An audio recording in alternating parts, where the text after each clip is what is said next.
let's jump right into it. We're going on to myth number 3 of 2021. Now I'll go ahead and share my screen with y'all. For those of you who are listening on the podcast, again, you can go ahead and watch all this on YouTube, and link is in my link tree. Anyways, myth number 3. Fats are bad for you. So first off, that's false, right? Fats, the idea that fat's bad for you is the fact that the healthcare industry and doctors thought that fat caused heart disease, fat caused high cholesterol and plaque buildup and such, and that is false. So that belief became about, and that's why fat's got a bad name and a bad rep. So anyways, again, we're looking on examine.com, again, for those of you who are listening and not watching. And pretty much it says, for many decades, the traditional way to lose weight has been to subject oneself to low-fat diet, yet current evidence suggests that given the same calorie deficit and protein intake, low-fat and low-carb diets produce similar weight loss. It's very true, right? Calories in versus calories out. The calories counts overall, and then your macronutrients can be figured out. Moreover, low-fat diets are not inherently unhealthy. Shunning all fat from your diet can be dangerous because your body needs to consume at least some omega-3 and omega-6 fatty acids. As for saturated fat being the main driver of cardiovascular disease, yes, just another myth. At the end of the day, trans fat is the only kind of fat that has been shown to be categorically detrimental to health. Naturally occurring trans fat and industrially produced trans fats seem to have similar effect on the blood lipids, but you don't need to worry about the minute amounts, probably minute amounts, there we go, of trans fat naturally occurring in whole foods, notably dairy products. The trans fat you need to shun away from is the byproduct of particularly hydrogenated oils. This type of trans fat was once a common ingredient in processed foods, so common that trans fat consumption was linked to more than 500,000 coronary heart disease deaths worldwide in 2010 alone. Industrially produced trans fats was banned in the US in 2015, and all products were supposed to be phased out by June 2018. So that's not that long ago. It's like 4 years from now. But manufacturers received an extension until July 2019. That means a lot of products with this type of trans fat are still on the shelves today. Wow. And you might not even know by looking at the food labels, because the FDA is allowed for the product to be labeled as containing 0 grams of trans fat, as a serving of the product has less than 0.5 grams.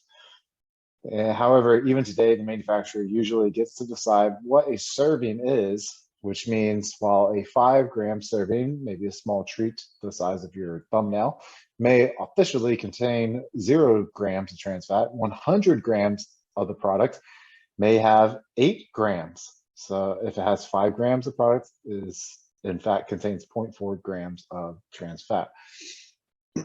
So pretty much examine.com says the truth. If you want the truth about this myth, if you stay in a calorie surplus, a low-fat diet won't make you lose weight. You need some omega-3 and omega-6 fatty acids, and saturated fat won't necessarily give you a heart attack, but too much trans fat may. Now, very interesting. There's a few things I have to point out in this. So again, we're going to go back to the fact that fats are deemed bad because it causes heart disease. Well, if we look at the 1980s, whenever the low-fat diets came in, you saw the government, the new food pyramid, and guidelines for dietary intake, and same thing with the healthcare professions. And then we saw a bunch of snacks being produced, and these low-fat snacks or fat-free snacks, but then we saw the sugars increase. So when the sugars increase, now that's making our pancreas work harder, creating more insulin. So then we also had a increase in diabetes, type 2 diabetes as well. So you'll see these graphs, they'll correlate very, very well. Along with that correlation, not only about the low fat diet and high sugar intake, and then we also have the innovations of technologies and like more people are sitting down, more people are commuting to work. So there's a lot of other variables, but the fact that this is probably the main variable to take into account, this is where it stems from. So let's see. Anyways, some of the information I'm getting from is going to be from the Harvard, no, the Oxford Journal this time, so not the Harvard one. But it goes into about the adaptation of the low-fat American diet in the 1980s. But let's get back on track. So the other issue that we run into with this with deeming fat as being bad, that there's a lot of nutritional value in fats. Okay, so there's omega-6, omega-3, omega-9, omega-7. So there are essential fatty acids, and fatty acids can help your lipid level have a better profile. So like, you know, when you get your blood work done, you get your HDL, your LDL, your total cholesterol, your triglycerides. But having a diet that's higher in omega-3 can help increase HDL, which is pretty much like, think of like your HDL, you can think of it two ways. Think of it like a vacuum, and then your LDL is kind of like the junk on the floor, and the vacuum comes and cleans it up. Or you can think of it like your HDL is Ubers, and your LDL is a bunch of people waiting around for Uber needing to go somewhere. So the omega-3 can help with a better lipid profile. It can help with insulin sensitivity. It can help with neurological factors. It can help with eye health. It can help with brain development. There's a lot of things that omega-3 do, because omega-3 is made up of two other essential fatty acids that are very popular, which is you as a consumer needs to be aware of, is like the EPA and the DHA. I said those are more popular ones to be aware of. And then your omega-6 make up of other essential fatty acids, and it helps with hair, skin, nail, gut health, reducing inflammation. If omega-3 to omega-6 ratio is good, so you want a higher omega-3 ratio, right? Which is why a lot of people supplement with fish oil. And that brings me to like maybe a segue, but like triglycerides. So the triglycerides from fish oil, it's not going to be detrimental to your health, like how a very high sugar diet can raise triglycerides with the sugar being in your blood. And there's not a correlation between fish oil and coronary heart disease, or fish oil and causing like just like abnormal plaque buildup. I don't know where those studies are coming from, but again, they are false, and I don't know who they're looking at. I believe like they were looking at people who already had heart disease, or who are predisposed to being heart disease, like, and they have like a certain amount of plaque buildup. And it's like one of those where, like, you know, there's too much there, you're gonna have to have a bypass anyways. So don't shun away from fish oil, right? So we as a society adapted all these low fat, sugary snacks, and then this low fat mentality, because if you eat fat, that makes you fat, right? No, wrong. Again, calories in versus calories out is what we want to stick with as our main primer for either gaining weight or losing weight. And then we are missing out on some of the benefits of, let's say, butter. So like you see a lot more people coming out with margarine. So I think this little picture right here shows you some like the Land O'Lakes margarine butter, Country Crock and all that stuff. So it's like the whole I can't believe it's not butter thing. It's not really good, man. You have different types of seed oils in there, and those are actually going to be more inflammatory to our body. So there's things that are in butter naturally occurring, like butyric acid, that can help with the stomach lining. I mean, I personally supplement with butyric acid or uh, like different butyrates out there, and it can help with the stomach lining and reduce gut permeability. And also eating like ghee and stuff like that, so it's a clarified butter, can help with that too.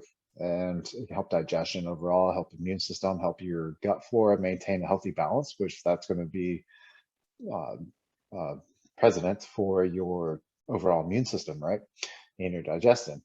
So this little graph here, if you see from 1909 going up to 2009, you see how butter is being used less.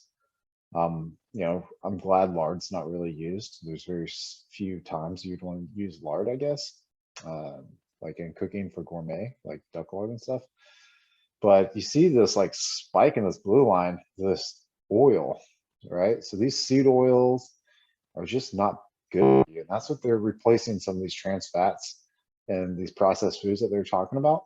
Because it's funny how a serving size for each like bags of chips, right? So it's like serving size may be like 7 chips for Lay's, or Doritos might be like 13 chips. And so they can manipulate what a serving is to meet a certain calorie to make their product more conducive and more um, persuasive to a consumer. And so it'll have a less amount of uh, macronutrients and a lower amount of calories, because everyone's looking for low calorie stuff and low carb or low fat, whatever they're trying to market to. And so they can manipulate their nutritional panel to reflect what consumer they want to market to.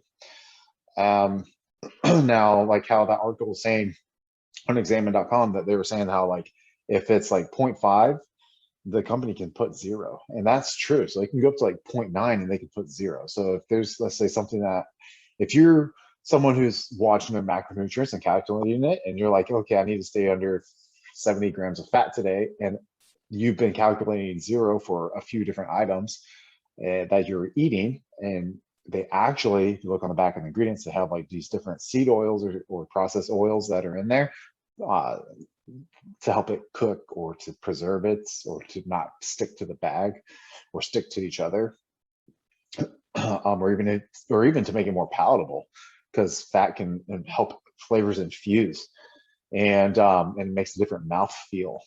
And you could be eating, let's say you hit your macronutrients of 70 grams at the end of the day, but 10 of those items that you ate were 0 fat when they technically had fat in it. And so now you're at 80 grams, because they could have been at 1, or they could have been at 1.2, 1.5. So you could be anywhere between an extra 10 to 15 grams of fat on top of that.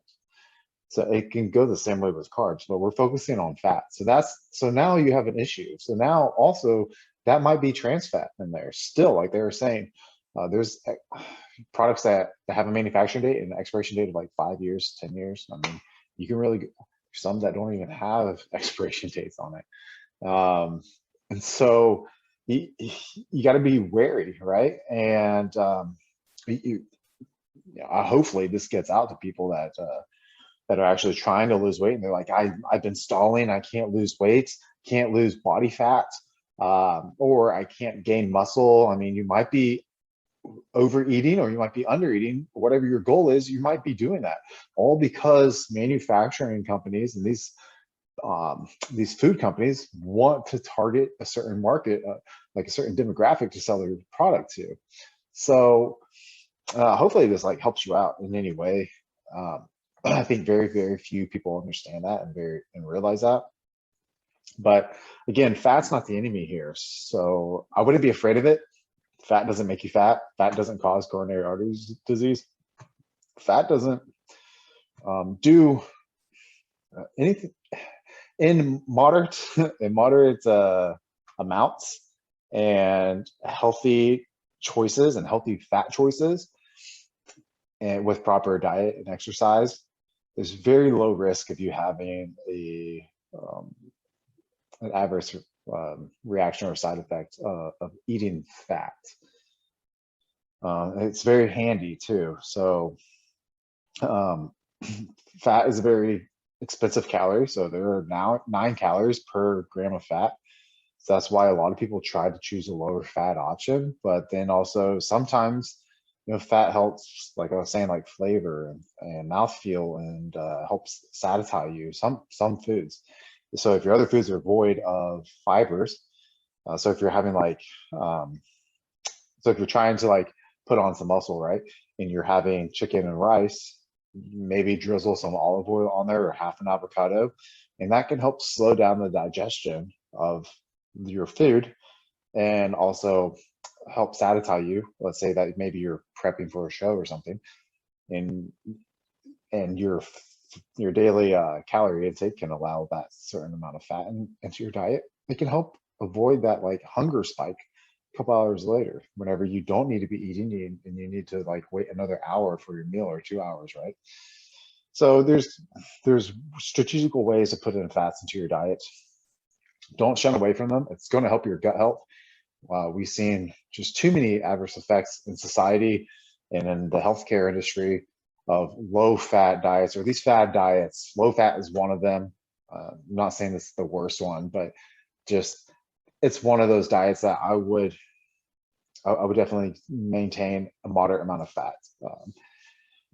So I think that's it. I'm going to leave it here for you guys. There's going to be another video couple of days. Let's see. I'm trying to do at least 3 a week. Follow me on Instagram, fit.dad.lifestyle. Follow me on YouTube.